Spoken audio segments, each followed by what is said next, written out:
एप्का के तमाम अहदेदारान का दिल की गहराइयों से शुक्रिया अदा करता हूँ। बेहद मशहूर हूँ कि आप लोगों ने इतना खूबसूरत इस्तकबाल भी किया और इतने तहफ़ पेश किए। आज हम यहाँ इस वक्त जिस पोजीशन में खड़े हैं उसकी सबसे अहम बात ये कि सिंध एम्प्लॉयज़ अलायंस जो तश्कील दिया गया था उस अलायंस में जिसने सिंध के 5.5 लाख मौजूदा हाजिर सर्विस मुलाजमीन के हक़ की जंग लड़ी, उसमें अल्हम्दुलिल्लाह शुक्र अल्हम्दुलिल्लाह कि उसमें आल पाकिस्तान क्लर्क्स एसोसिएशन एप्का का भरपूर किरदार रहा है। आपका, मेरा और सिंध में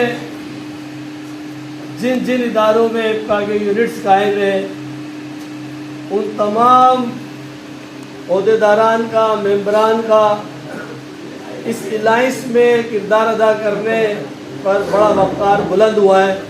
और आज की तकरीर के हवाले से मैं तमाम एप्का के मेंबरान का, अहदेदारान का शुक्रिया अदा करता हूँ कि जो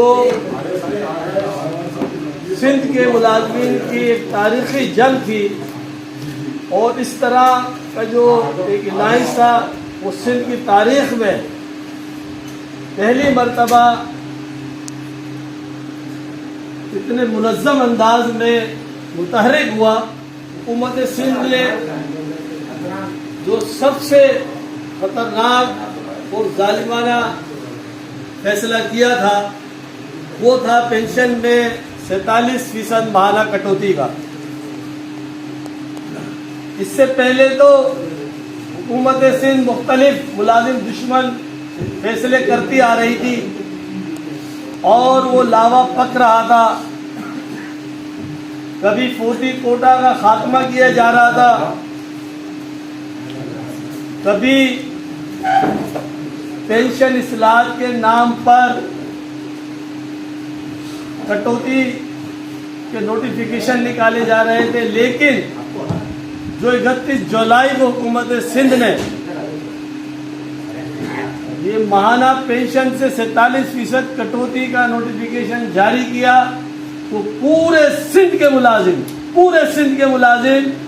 एक आवाज़ हो गए, मुत्तहिद हो गए, मुतहर्रिक हो गए और उन्होंने ये ऐलान कर दिया कि हम सिंध गवर्नमेंट के इस जालिमाना फैसले को कतन तस्लीम करेंगे।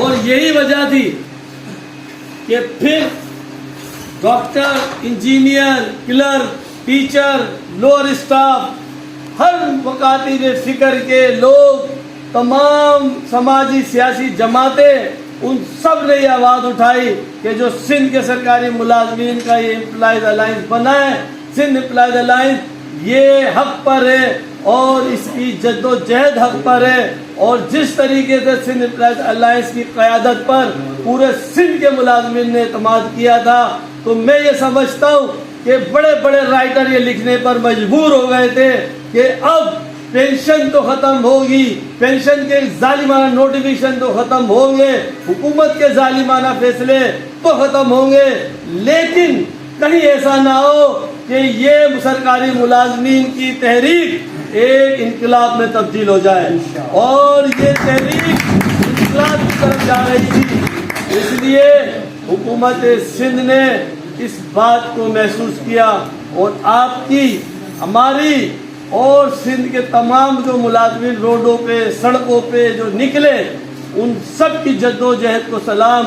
उनकी जद्दोजहद की वजह से हुकूमत सिंध आपके सामने घुटने टेकने पर मजबूर हुई और उन्होंने सबसे पहले वो जालिमाना पेंशन कटौती का, जो माहाना पेंशन कटौती का फैसला था, वो वापस लिया, वो मुअत्तिल किया। उसके बाद आप देखें पूरे अलायंस सिर्फ 4 मुतालबात पर था कि हमें डीआरए दिया जाए, पेंशन इस्लाह के नाम पे मुलाजिम पे जो कदगन लगाया गया है उन पर जालिमाना एक फैसला मुसल्लत किया गया, उसे ख़त्म किया जाए। हमें ग्रुप इंश्योरेंस, हमें रिटायरमेंट के वक्त दिया जाए, हमारे मरने का इंतज़ार न किया जाए। और बेनेवोलेंट फंड वो भी हमारी तनख्वाहों से कटता है, वो भी हमें रिटायरमेंट के वक्त अदा किया जाए। और आप ये देखें कि सी की क़यादत को सलाम में पेश करता हूँ कि उन्होंने जिस तरीके से चीफ सेक्रेटरी साहब से लेकर और हुकूमत सिंध की बनाई हुई कमेटी के सामने आंखों में आंखें डालकर कतन कतन कतन नहीं झुके, कतन कतन नहीं दबे। जहां पर मौक़िफ़ सख्त रखना था वहां सख्त भी रखा। कई दफ़ा डेडलॉक आया कि हम मुज़ाकरात ख़त्म करके उठने वाले थे, कई मरतबा ऐसी सूरत हाल पैदा हुई कि हुकूमत फिर संजीदा रवैया अख्तियार कर रही थी। हमने फैसला किया था कि अब मीटिंग बायकाट करेंगे, लेकिन हुकूमती कमेटी ने उसमें मसालियत पसंदी में फिर नरमी दिखाई और मामला किसी हद तक तय होना शुरू हुए। सबसे ज़्यादा उसमें रुकावट फाइनेंस डिपार्टमेंट था। और जब फाइनेंस डिपार्टमेंट को ये बात समझ में आई कि ये दोबारा से एहतजाज पे जाएंगे, क्योंकि मैं ये आज बावर कर दूं आपको, हुकूमत सिंध को भी हमने यही कहा हुआ है, आज तक भी हमारी बात है कि हमने एहतजाज ख़त्म नहीं किया है, मौखर किया है। जिस दिन हमारे साथ वादा खिलाफी की गई, जिस दिन हमारे साथ किसी किस्म की धोखाधड़ी की गई, तो आप ये समझ लेना कि ये हमने देख लिया है। पूरे सिंध के मुलाजिमीन आज भी इसी तरीके से पुरजोश हैं, जिस तरीके से 25 अगस्त को पूरे सिंध के हर जिले हेडक्वार्टर्स के अंदर जिस तरीके से लोग निकले थे, आज भी उनमें वही जज्बा है, आज भी वही जुनून है। अगर हुकूमत ने इसी किस्म की वादा खिलाफी की तो फिर इंशाअल्लाह फैसला रोडों पे होगा।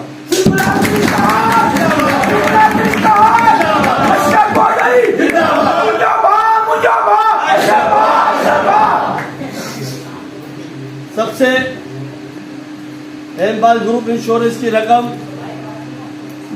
हमें रिटायरमेंट पर नहीं दी जाती। आप सबको पता है, रिटायरमेंट के 5 साल के अंदर अंदर जो मर जाए उसे ग्रुप इंश्योरेंस की रकम दी जाती थी। एक जालिमाना अमल था, क्योंकि पैसे हमारे कटते, हमें वो दिए जाने चाहिए। और हुकूमती हलकों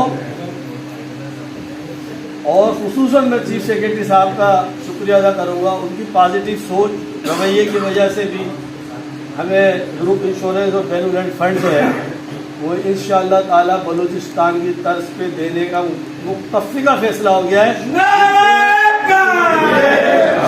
जिसपे हुकूमती कमेटी और इलाइस की क़यादत ने भरपूर मुत्तहिद होकर ड्राफ्ट तैयार कर लिया है। वो इंशाअल्लाह ताला काबीना में जाएगा। बहुत सारे लोग इन बातों को समझते हैं कि जो चीज़ हम बलूचिस्तान तर्ज पे मांग रहे हैं, बलूचिस्तान तर्ज पे बेनेवोलेंट फंड जो है वो काबीना ने किया था, ग्रुप इंश्योरेंस असेंबली में किया था, बाकायदा उस पर कानून साजी की गई थी।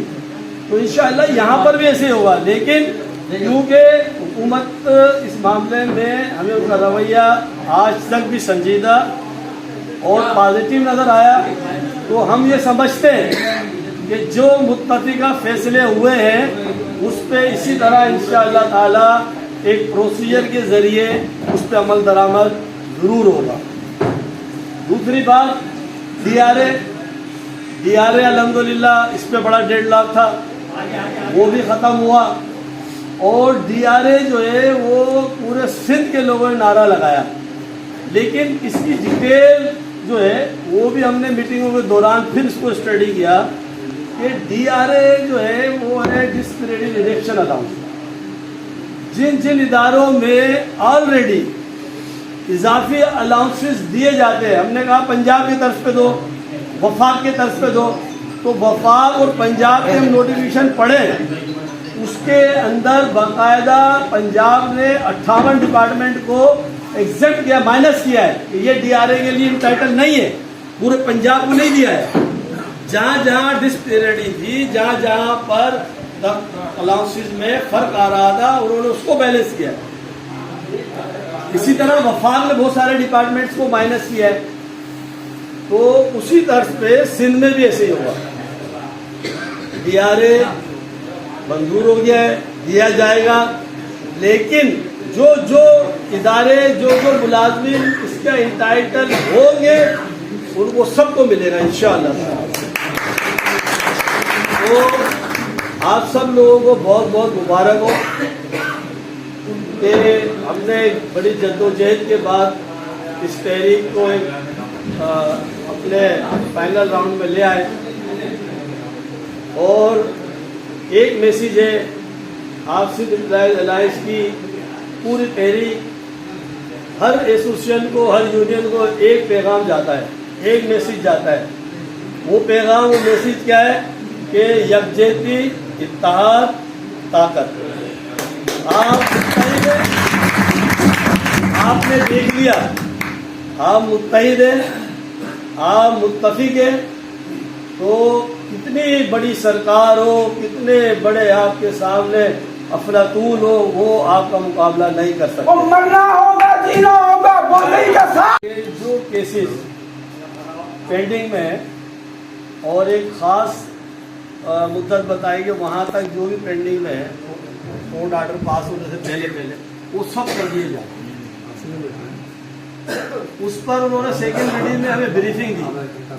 लेकिन मैं आपको बताऊं, हर अच्छाई को खत्म करने वाले, सबूताज करने वाले हमारी सबों में मौजूद काले भेड़िए हैं, हमारा हिस्सा है।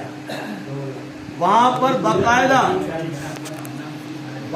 वहां पर सेक्रेटरी साहिबान ने ये बरमला कहा कि लोग इसको मिसयूज करते हैं और करते हैं। धंधा बनाया हुआ है इन्होंने, डिस्ट्रिक्ट कोटा को अपना रोटी रोजगार बनाया हुआ है। यतीमों से, बेवाओं से बेगैरत पैसे लेते हैं। शर्म का मकान। कौन है वो लोग? हमारी बरादरी, जिनकी वजह से हमें ये ताना वहां सुनना पड़ता। गुलाबी दुश्मन मुर्दाबाद, गुलाबी दुश्मन मुर्दाबाद, गुलाबी दुश्मन मुर्दाबाद। वो यूनियन के ओहदेदार नहीं, वो दलाली करते, दलाल है, दलाली करते हैं। और उनकी इज्जत सेक्रेटरीट में एक दलाल जैसी है। तो सेक्रेटरी साहब ने कहा यार आप इसके पीछे लगते हो और ये मिसयूज होता है। यही वजह है कि वहां जाके जब ऊपर ही चीजें जाती है तो वहां पर वो कहते हैं इसका खात्मा होना चाहिए। अभी अल्हम्दुलिल्लाह उन्होंने ब्रीफिंग दी है कि मैं आपको बताऊं, जो सेक्रेटरी जीए की तरफ से ब्रीफिंग है कि डिसीज कोटा में सुप्रीम कोर्ट ने ऑर्डर कर दिया कि भाई अक्टूबर 2024 से पहले वालों को दे दो जिसके केसेस जमा है, ठीक है। उससे पहले जो ऑर्डर सुप्रीम कोर्ट ने जिसमें खत्म किया था, उसमें जो सुप्रीम कोर्ट की लैंग्वेज है उसमें लिखा है कि यार ये सिरे से ही गलत है, ये तो मेरिट का जनाजा है, इसको तो होना ही नहीं चाहिए। तो एक जजमेंट आ गई कि ये कतन बिल्कुल गलत है, दूसरी जजमेंट में आ रहा है कि अक्टूबर से दे दो। तो हुकूमत उस पर अपील पे चली गई है। हुकूमत उस पर अपील पे गई है कि भाई इसको माने या इसको माने। सेक्रेटरी लॉ हमारे साथ बैठा था, सेक्रेटरी लॉ ने उसको ब्रीफ किया, अहमद बलोच साहब थे। उन्होंने कहा असल बात ये, इस पे सेक्रेटरी सर्विसेज काम कर रहा है, लेकिन जो लोग फोती कोटा वो करते हैं, उनको फोती कोटा से मतलब नहीं है, उनको माल से मतलब है। उनका धंधा हो रहा है, धंधा उनको चाहिए, उनको हराम खोली चाहिए। ये भाई जल्दी से हमारे कोई आर्डर हो जाए तो हम फिर लोगों से फिर 4-4, 5-5 लाख रुपए समेटना शुरू कर दें। तो लिहाजा जो है हमने इस पे भी डिस्कस किया, इसको छोड़ा नहीं है। मुकम्मल इस पे उन्होंने हमें ब्रीफिंग दी है, सेक्रेटरी लॉ ने ब्रीफिंग दी। तो लिहाजा आप हम सब के लिए ये कि हम अपनी यहाँ पर सफ़ों में इत्तेहाद रखें, इत्तेफाक रखें, साजिश या नासिर से बच के रहें। जितना हमने इत्तेहाद होगा, इत्तेफाक होगा, उतना मजबूत होंगे। बगैर किसी लड़ाई, बगैर किसी झगड़े, बगैर किसी एहतजाज अपना हक हासिल करें। बहुत शुक्रिया।